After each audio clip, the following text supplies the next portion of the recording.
Going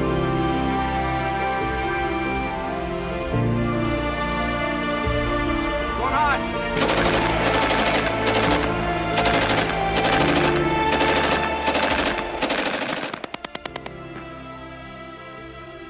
All right, I'm up. All right, okay, don't fall over. All right, you. Now, cumulative accuracy, think of it as the factor of the right Indian, the right bow, the right arrow, right? I think cumulative accuracy is concentric rings. That's not wrong, but it's probably not the best, most concise way to conceptualize it. Now, I first had this presented to me by a former coworker, and so this is what he drew. Now, so just going off the shooter, rifle, and ammo alone, we go from the center of the shooter to the extreme of the ammunition across the board, and that becomes the radius for our cumulative, which is 7.125 or 7 1/8 inch. If you can hold it in this, you can hit a head, you can hit everything critical on the chest. At approximate distance here, and now I'm going to apply it to the center of that wobble zone. And now I'm going to apply movement.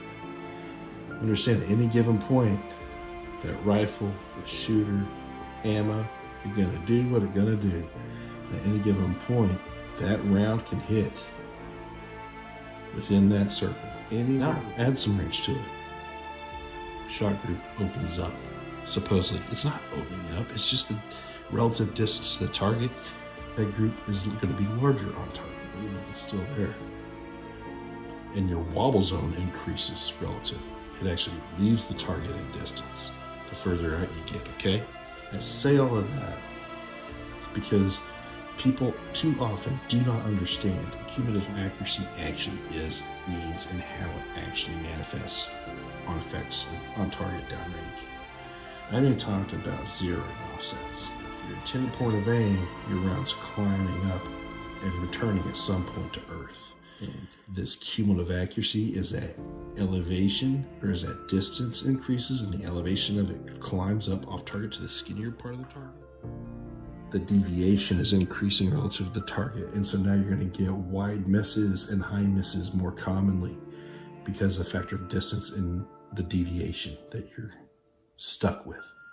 These things are important to understand when you're factoring your rifle setup, your ammunition that you're using, the type of zero you have, and how much attention you pay to the fundamentals when you're shooting.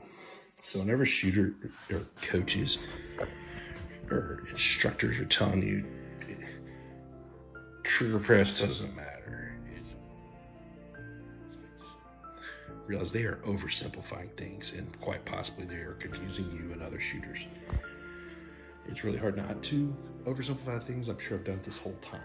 Understand that our foundation is our foundation, and if we undermine it too much, we're going to start losing things quickly, quite often more